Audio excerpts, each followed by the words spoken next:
Ben là, je suis avec mon ami Christian Lansdorfer, avec lequel j'ai pêché il y a très longtemps sur la Dordogne. Il m'avait infligé une sévère punition, c'est-à-dire qu'il avait dû faire 30 à 2 ou à 3. Et Christian, lui, a franchi le pas. Moi, je suis resté un amateur, même pas éclairé. Tandis que lui est devenu un facteur de canne, comment tu appelles ça? On appelle ça facteur de canne, ou constructeur de canne à mouche, ou fabricant de canne à mouche, au choix. Et là, nous sommes où, Christian? Là, nous sommes à Notre-Dame de Courson, dans le Calvados, au Moulin de Lier, c'est là où je travaille et où j'habite. Donc, Christian a la chance d'avoir une rivière qui passe au bas de sa maison. Donc, de sa fenêtre, il peut voir les gobages. Tout à fait, c'est la Touque. C'est la rivière La Touque. Là, c'est un moulin, donc c'est un bief de dérivation qui passe sous la maison. Il y a des truites de mer. Est-ce qu'elles remontent jusqu'ici, Christian? Oui, il n'y a rien qui les arrête maintenant. Toutes les passes sont équipées. Donc, c'est surtout des zones de frayère, puisqu'on est sur la Haute-Touque. Et j'ai une échelle à poissons moi-même sur le vannage là-bas. Et il y a des truites de mer qui remontent en fin de saison à partir du mois d'août-septembre. Eh ben, il s'en prend à la mouche sur la Basse-Touque des poissons de 10, 12, 15 livres. Il y a des gros poissons. Il y a des très gros poissons qui montent. Je salive. J'ai pas encore eu la chance d'en attraper ici. Enfin, tous les espoirs sont permis, puisque maintenant plus rien ne les arrête. Eh bien, Christian, tu vas me montrer comment. Tu vas me choisir une canne en fonction de ma taille, en fonction un peu de la longueur de mon bras, puis d'autres facteurs que tu vas m'expliquer. Oui, je vais vous expliquer tout ça. Ok. Alors là, je suis dans l'antre. Oui, si on veut. Je suis impressionné par ta truite, là. C'est pour décorer. Non, non, tu l'as prise, toi? Oui, oui, c'est une truite que j'ai prise. Combien? Ça devait faire 5 kilos. À la mouche, présume. À la mouche, et je l'ai prise en France, c'est assez amusant, parce que c'est pas courant en France, à l'étranger, bon, c'est pas particulièrement rare de toucher un poisson comme ça, mais en France, bon, c'est pas courant. Tu la connaissais? Oui. Alors moi, je vais te poser quand même une autre question, maintenant, c'est à mon tour. Pour ta canne, tu voulais que tu fasses une canne à mouche. Alors, première question, qu'est-ce que tu recherches en fait comme canne? Où pêches-tu déjà? Bah, écoute, moi je pêche majorité en France. Bon, je vais prendre des poissons entre 200-300 grammes et peut-être 1 kilo, 1,2 kg si j'ai un petit peu de chance. Donc on va parler d'une canne à mouche normale, classique. Absolument. Alors en règle générale, ce que je propose aux gens, moi, bon, bah, c'est une 9 pieds parce que c'est un peu passe-partout. Ça peut permettre de pêcher les rivières normales. Ça peut pêcher, si c'est une puissance 5-6 par exemple, en réservoir, petit poisson réservoir ou gros poisson, ou grande rivière. Par contre, très important, est-ce que tu voyages beaucoup? Est-ce qu'une canne multibrin, tu préfères une canne multibrin qui ne tient pas de place, ou ça n'a aucune importance, une canne de brin suffit? Non, je crois que maintenant on fait des cannes multibrins performantes. Et puis parfois, bah, je pêche des rivières où il faut tirer les poissons un petit peu loin, donc une canne qui a aussi un peu de pêche, un peu de puissance. Ouais, d'accord. Et puis bon, bah, en fait, rien de particulier, mais qui soit adapté à un petit peu mon lancer. D'accord, donc on va essayer ça, je vais te montrer ce que je propose. Donc on peut partir d'une 9 pieds pour 65-6, en multibrin en 4 brins qui ne tient pas de place, et éventuellement, c'est une canne combo, c'est-à-dire qu'on peut transformer la poignée pour faire une canne combo, une 8 ou une 9 pieds par exemple, faire deux cannes en une. Ça peut être... Ça, je ne connais pas du tout. Je vais t'expliquer ça. Et après, ce qui est très important, c'est la forme de la poignée. Suivant, est-ce que tu pêches avec l'index ou est-ce que tu pêches avec le pouce? Le pouce. Donc, je te proposerai une poignée, ce que j'appelle la poignée Ritz Compétition pour la perfection, qui est en fait la poignée française qu'on utilisait avant, Peson et Michel, pendant très très longtemps. Puis il ne restera plus qu'à choisir le porte-moulinet. Alors, porte-moulinet, je fais des bois précieux, on va regarder tout ça.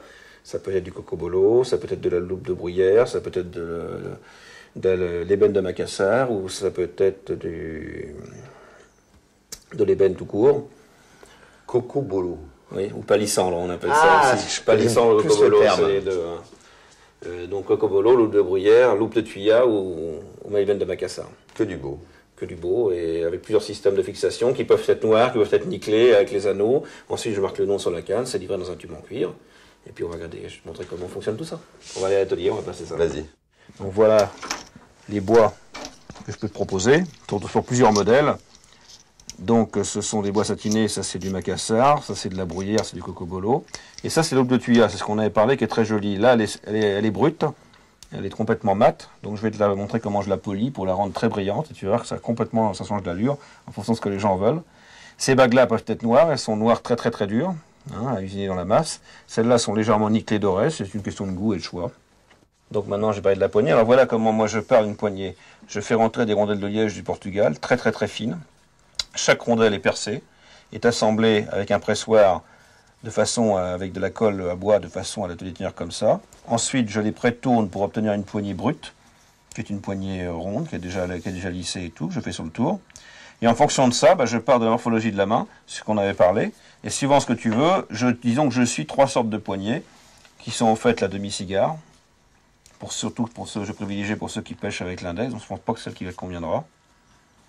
Je fais ensuite la forme Ritz, dont je t'ai parlé, qui est la forme française, qui tombe bien sous la main. Moi, à mon avis, c'est plutôt celle-là qu'il faudra sur ce genre de canne.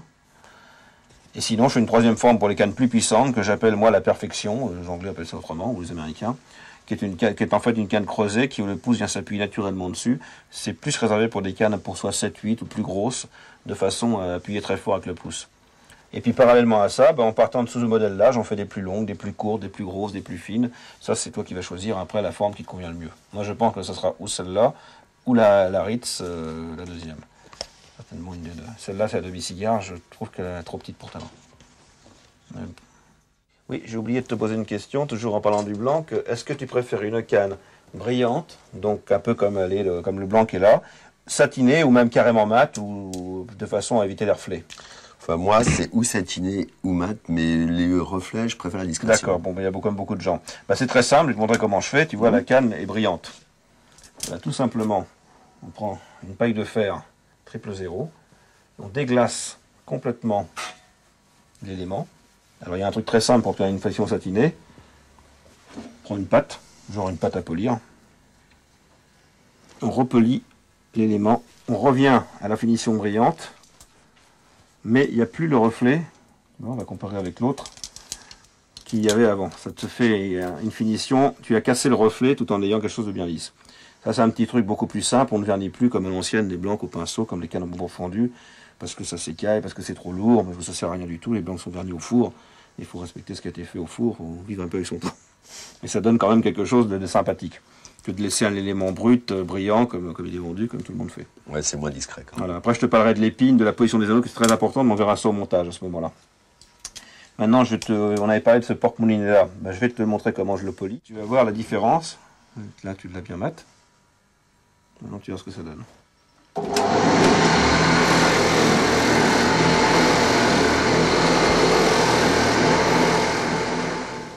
Ça, tout est bien sorti, tout est propre. Maintenant, on n'a plus qu'à choisir si tu veux des bagues noires ou des bagues nickelées. Mais au mieux du noir, ça en sort plus. Alors voilà ce que ça donne maintenant que c'est collé. Donc je viens de coller tous les trucs. J'ai mis le petit bouchon en bois, les bagues en noir, et je les collais avec une colle spéciale sur le blanc. Donc maintenant, on n'a plus qu'à mettre la poignée, ajuster la poignée, coller la poignée dessus. On est parlé donc de cette poignée-là. Donc comme c'est un porte-moulinet préformé, je vais tailler un petit truc dans le liège avec une fraise pour que ça rentre bien. On va l'ajuster, la coller. On va passer ça sur le tour. On va voir ce que ça donne. C'est que ça a l'air facile quand tes gestes sont précis et que les gens ont l'habitude de le faire. Ah, ça devrait être bon.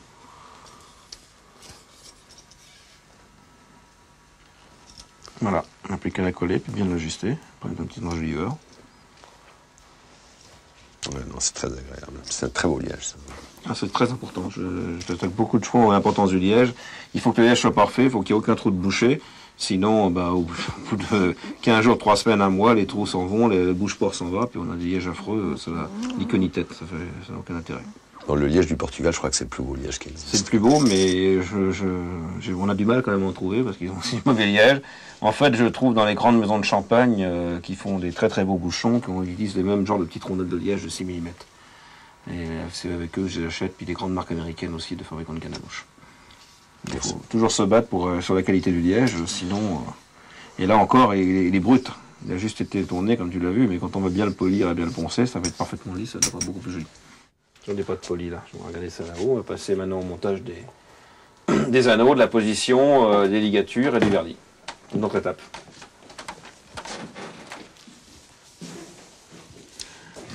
Donc voilà tout un tas de blancs parmi d'autres, je t'ai expliqué. Alors moi je les sélectionne, tous les blancs sont pris un par un, sont sélectionnés, c'est assez important parce que contrairement à ce qu'on croit, aucun n'est vraiment pareil, c'est pour ça en fonction de ce que veulent les gens. Alors voilà des modèles que j'appelle du graphite lynx HMX25, tout est en graphite. Ce sont des modèles que j'ai mis de côté parce que je n'ai pas confiance. Pourquoi je n'ai pas confiance? Parce que sur celui-là, il y a un léger défaut ici, donc ça ne pourra peut-être jamais casser. Mais ça peut. Moi, je ne peux pas me permettre de faire une canne qui risque de casser. C'est très mauvais. J'en ai vu un autre aussi, là. Bon, c'est un petit détail, mais c'est pareil. On peut peut-être pas très bien le voir. C'est sur la tête de Sion. J'ai trouvé que le vernis était écaillé. Mais peut-être que sur la loupe, a priori, le truc est entamé. Donc, c'est un élément qui a un risque de casse. Donc, pareil, hors de question de monter un truc qui a un risque de casse.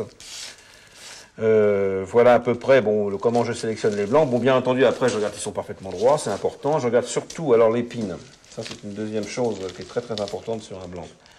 Il y en a aussi que je transforme. Tiens, je vais te montrer le petit, puisque ça c'était le cas. Il y a certains éléments sur des cannes très courtes où l'action vibre un peu. Il ne faut pas que ça vibre. Alors pour ça, je coupe carrément la tête de Sion et je remplace par un petit morceau en carbone plat, un Sion carbone plat. Avantage, le Sion fait comme ça, il ne bouge plus, il ne fait plus cette vibration. Donc on a une épine parfaite. Ça, je le fais sur des cannes très très très courtes, comme celle-ci, pour essayer d'avoir une action avec une canne de 5 pieds et une moule de 6 pieds qui est sensiblement identique à une 9 pieds. Ça, c'est important que le Sion fasse ça. Une action très rapide. Une action rapide, qui ne foille pas, surtout qui ne fibre pas. Parce qu'il faut qu'une canne soit montée dans le bon sens. Alors le bon sens, on appelle ça en France l'épine, la fameuse épine. On appelle ça, je crois en anglais, le backbone ou overlap, parce que tous les éléments sont faits sur une matrice et ont un enroulement où automatiquement ils se chevauchent. À l'instant de ce chevauchement, il y a une surépaisseur. Surépaisseur, ça veut donc dire que quand on appuie sur le Sion, ce que je vais te montrer, à un moment donné, il se positionne toujours dans une position identique. Et il faut monter les anneaux dans cette position, sur le point dur, en sachant que l'idéal est une canne qui a deux positions, c'est-à-dire que la tête de Sion, quand on la positionne, elle doit s'arrêter en haut et en bas. À ce moment-là, on peut monter les anneaux en haut ou en bas. Ça n'a pas d'importance. On privilégie aussi bien le jet avant que le jet arrière. Mais ça, en faisant une canne comme ça, la canne fait exactement ça et ne fait pas ça. Si on ne respecte pas ça, on a une canne qui part de travers. Ce qui fait que quand on lance, on n'est pas précis. En plus, il y a des mauvaises vibrations. C'est pour ça qu'il y a des gens qui ne comprennent pas que sur une canne du commerce, le même modèle, la même longueur n'est pas la même action. C'est parce que 9 fois demi sur 10, les gens qui ont monté ça ne s'en foutent complètement. Ils n'ont pas sélectionné. Ils ont monté tout bêtement les anneaux sur un plan donné. Ils ne sont pas occupés de la position, ils ne sont pas occupés de l'épine, disons. Et c'est pour ça qu'on a l'impression, sur une même canne, une canne soit de 4 passe parfaitement, alors que l'autre, elle prendra mieux une fois de 5. Une est très précise, l'autre ne l'est pas. Une vibre, l'autre ne vibre pas. C'est la principale raison. Et c'est ce que moi, en tant qu'artisan, j'essaye d'éviter dans la mesure du possible. Et même, je n'essaye pas, je l'évite dans la mesure du possible. Chaque canne est montée de cette façon-là. Ça, c'est une chose très importante parce que sinon, si je fais exactement la même chose que tout le monde, il n'y a aucune raison pour laquelle j'existe, il n'y a aucune raison que je fasse des cannes. Les gens iront acheter les marques connues qu'on trouve partout. Je vais vous montrer vaguement comme ça comment on choisit le backbone sur un blanc. Et là, on prend un Sion. On s'en fout un peu du talon, c'est moins important. Et on le plie comme ça et on appuie en tournant. Il va se positionner, tu vois, tac, toujours dans le même sens. Oui. On s'aperçoit qu'il se positionne dans une position sûre et éventuellement une deuxième, tu vois, mais il revient toujours à la même sens, regarde. Oui. Il ne veut pas rester là. Donc il va falloir que je mette une tête de Sion pour voir dans quel sens on le met. Alors on prend une tête de Sion, on ne colle pas, on essaie d'ajuster, bon elle s'ajuste bien, on recommence l'opération. Et on la positionne tête en bas. C'est-à-dire qu'il faut que ça tire sur le point dur. Je fais un deuxième tour et je m'aperçois qu'il y a deux positions. C'est l'idéal. La plupart des blancs que je fais de haut de gamme sont comme ça. Parce que ça veut donc dire que cette canne va travailler aussi bien dans ce sens-là que dans ce sens-là. J'ai avant, j'ai arrière. Il ne faut surtout pas la monter dans ce sens-là. Auquel cas, elle ne travaillerait pas dans son bon sens. Ça donnerait une très mauvaise canne. Après, autre opération très importante, mais enfin maintenant il y a moins de problèmes, il faut que ce soit droit. Comme celle-là, par exemple, elle est parfaitement droite. Donc on la regarde. Elle est parfaitement droite de tous les côtés. Donc là, à ce moment-là, j'ai positionné le sens de montage de mes anneaux. C'est-à-dire que les anneaux vont être montés sous cette épine-là. Je vais le scotcher pour pas que ça bouge. Ou je le tiens comme ça, c'est pas important, moi je le retrouve tout de suite. Et le talon a moins d'importance. Alors ensuite, pour positionner ce que j'ai oublié quand j'ai mis le porte-moulinet, mais je le fais avant, je positionne le talon, je regarde s'il est bien droit, bien sûr, et je mets le porte-moulinet aussi dans le sens de la tête de Sion. Et quand tout est bien droit, on peut y aller, on colle tout, on peut positionner les anneaux, ce qu'on va faire, il n'y a plus de problème. Voilà un peu pour le résumé, pourquoi je choisis mes éléments, pourquoi je choisis mes blancs, pourquoi en fonction que les gens, une même canne, celui qui veut pêcher plutôt qu'une 4-5, plutôt une SWAT 5, avec des fois le même blanc, on n'a pas forcément la même action. C'est minime, mais c'est quand même très important. Parce que les gens sont très pointus. Et si celui veut lancer une SWAT 4,5 avec une action intermédiaire et le camarade veut plutôt une SWAT 4 un peu plus douce, on peut trouver ça dans les mêmes marques, dans le même blanc. Mais il faut bien le monter, il faut bien le sélectionner. Voilà la conclusion. Ça s'appelle du sur-mesure. Alors en ce qui concerne le positionnement des anneaux, pour pas trop compliquer, il faut savoir que quand il y a une courbe, il faut éviter que le fil, donc la soie, touche en fait le blanc, parce que ça provoquerait des freinages. Alors en fonction de ça et de l'action, je positionne les anneaux sur certaines cotes. Alors l'idéal étant bien sûr de faire un tableau, mais enfin bon, depuis le temps je monte des cannes. Moi j'ai établi pas mal de plans, il y en a des centaines avec des cotes, des positions d'anneaux, suivant la longueur, suivant l'action qu'on recherche. Si on veut une action de pointe, on resserre plus un peu les anneaux près de la pointe. Si on veut une action progressive, on espace un peu les anneaux pour que ça plie un petit peu plus. Et bon, j'ai des tas de plans comme ça divers que j'ai fait, et en fonction de ça, j'adapte les cotes en fonction de la demande. Notamment pour ta canne, c'est une action assez rapide, donc tu auras un positionnement assez serré, mais sans exagération pour la canne. Donc ensuite, tu l'adaptes à chaque blanc et à chaque personne. À chaque blanc, à chaque personne, c'est adapté. Chacun a sa position d'anneau qui peut des fois changer une action sur 5 mm ou 1 cm différent. Différent. Oui, c'est important. C'est fou ça. Ouais, une tête de sion, par exemple, qui est enfoncée de 5 mm ou plus ou moins, va changer l'action d'une canne. Si on coupe la canne ici, puis qu'on met la tête de sion là, la canne va être beaucoup plus raide. On a perdu 2 cm. Ça n'a par contre beaucoup moins d'importance en bas. Voilà, alors maintenant on va positionner les anneaux, toujours d'après nos cotes. Alors là, c'est des anneaux chromés durs, c'est ce qu'il y a de plus solide.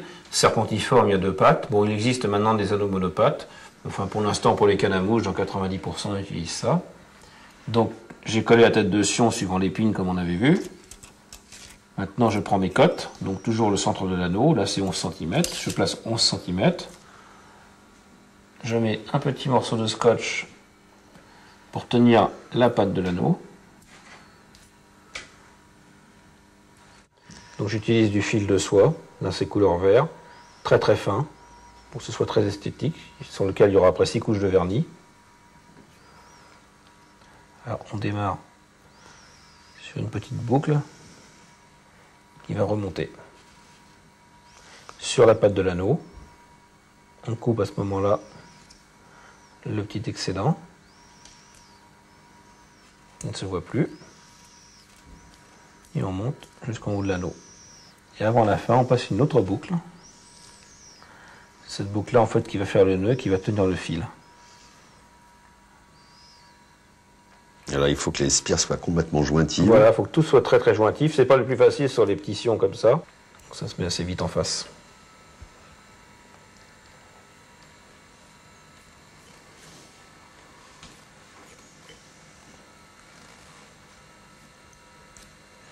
Et ça fait combien de temps que tu montes tes cannes Oh, ça fait 20 ans que je monte des cannes. Plus de 20 ans que je fais ça. Alors pour ça, j'ai un peu l'habitude quand même. Et ça te plaisait dès le départ ou c'est un petit peu le fruit du hasard? Les deux, j'ai toujours aimé ça. Et puis j'ai découvert ça en allant à la pêche, en montant les cannes pour les copains, pour les clubs, pour réparer les cannes des amis. Il me semblait t'avoir aperçu au coin de pêche il y a quelques années. Oui, j'ai fait beaucoup de cannes pour le coin de pêche. Beaucoup de réparations, choses comme ça. Les anneaux, ça te prend à peu près combien de temps pour les monter? Quand on a l'habitude, il faut compter à peu près 1 heure pour faire ligaturer toute une canne en anneau complet. Il faut compter à peu près 2 heures de travail, parce qu'il faut 5 jours, je mets 5 ou 6 couches de vernis. Il faut 2 heures de vernis, et il faut compter une bonne heure de travail aussi effectif pour préparer la canne, mettre la poignée, positionner le porte-moulinet.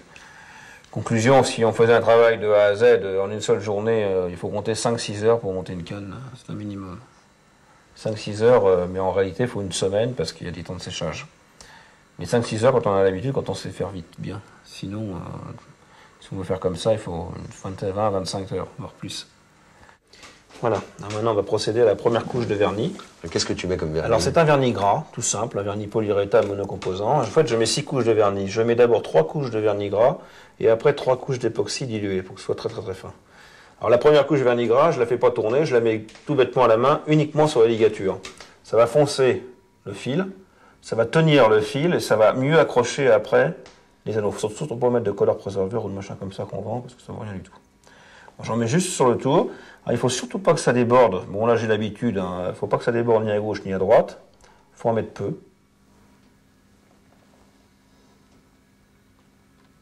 Alors, je commence par les extrémités, comme ça boit, ça remonte tout doucement au pied de l'anneau, et ça évite que ça déborde.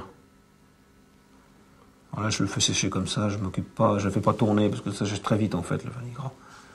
Enfin, il faut quand même 24 heures hein, maintenant, mais disons qu'au bout d'un quart d'heure, on peut mettre les mains dessus. Donc là, Je coupe là tous les petites aspérités qui peuvent gêner le vernis pour l'avant-dernière couche que je vais faire en époxy. Voilà, chaque fois qu'il y a une petite aspérité, sous la loupe, il faut qu'elle soit coupée. donc tu as mis une couche de vernis pendant 4 jours. Là, c'est la cinquième couche déjà là. J'ai eu 4 couches de vernis là. Donc certains considéreront que la canne est terminée, mais pour moi c'est pas encore terminé. Pour que ce soit plus joli. Alors là, elle est quasiment finie. Je vais écrire le nom. Ensuite, je vais mettre les petits points rouges d'alignement de là à là pour les cannes en 4 bras, comme c'est le cas de celle-ci. L'époxy, c'est horriblement difficile à mettre. Ouais, faut le mettre sous la loupe, pareil. Il faut tourner avec un tour, comment ça marche? Oui, on va regarder ça tout de suite. Voilà. On va mettre les petits points d'alignement à la finition pour éviter que les gens fassent ça, c'est-à-dire vérifient l'alignement. Alors c'est très simple, on prend une petite peinture à maquette rouge, un peu rouge orangé vif, qui se voit bien.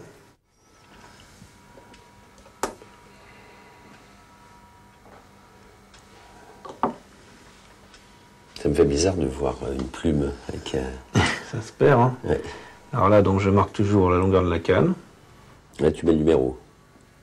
Ça, c'est la puissance de la soie. Ça, entre guillemets, je mets lynx. C'est le nom de la canne.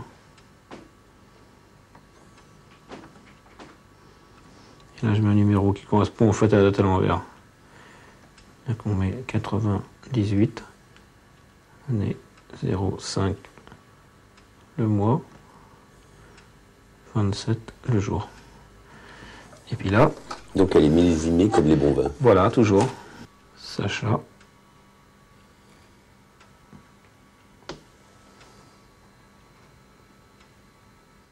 Là, ça fait vraiment plaisir d'avoir une canne à son nom.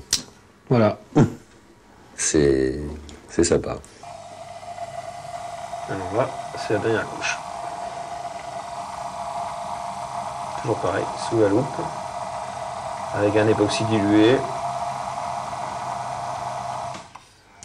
Ça, c'est très très compliqué à mettre l'époxy. Oui, c'est pas évident. Bah, c'est ce qui fait la différence. Moi, je fais très attention à ce que les ligatures débordent d'un côté et absolument pas de l'autre, pour que ce soit propre.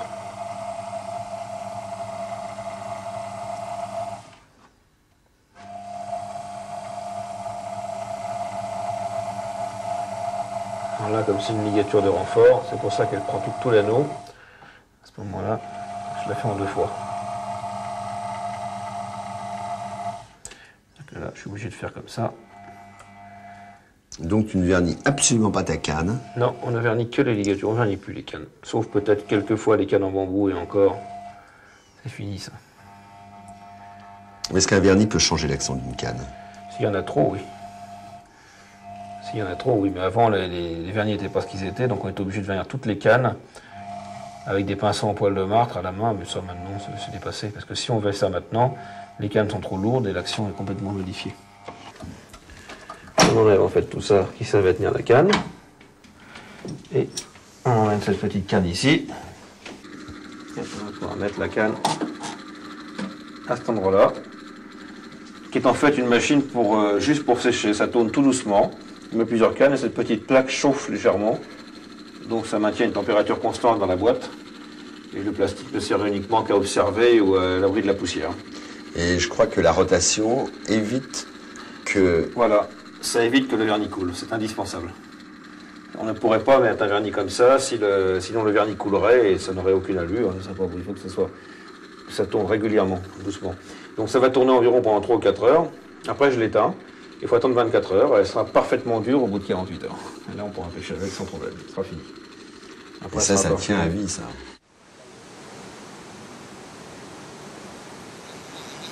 Voilà, on va prendre un petit coup de fil avant d'aller à la pêche quand même. Comme en Normandie. Allez, santé. Eh ben, à ma première canne, lance-torpille. Voilà. Alors ça c'est le fameux devant l'abreuvoir. Là il faut s'avancer un petit peu tout doucement. Là, je crois qu'il y a eu quelque chose ici, mais je suis pas certain. Juste derrière la berge. Ouais, sous là, la il berge. y a des ondulations qui se terminent. Et ici, c'est excellent. Alors ça, c'est des coins, bon, normalement, là aussi. Tiens, il y a un chose. gobage là derrière. Ouais, il y en a eu un là-bas devant l'abreuvoir. Tiens, il y en a juste Voilà. sous là. Donc on va bien venir reprendre des poissons.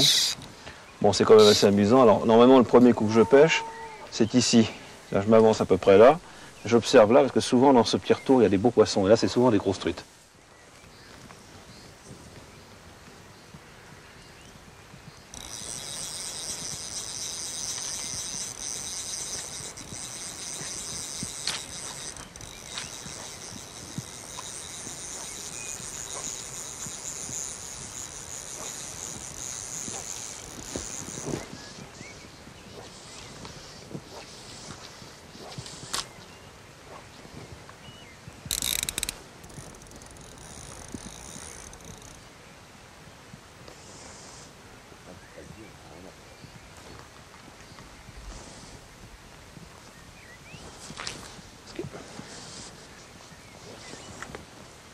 Elle est trop près de la surface, c'est pour ça que j'arrive pas à la voir.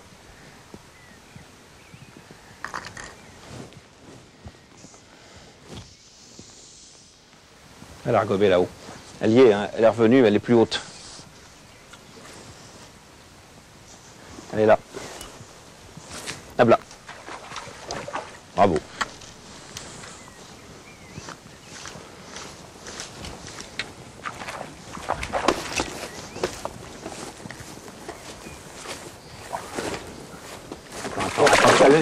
La bride pas trop. Ah, une belle truite. ouais, c'est une belle Belle truite. celle-là. On va faire 35.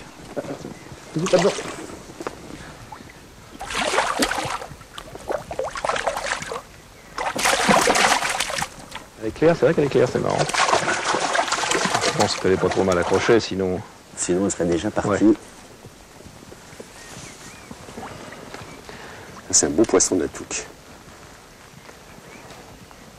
Ah, elle fait plus de 35. Hein. Ouais, elle fait 35-40, celle-là. Elle fait 35-40. Ouais, c'est un plaisir. Je pense que 40.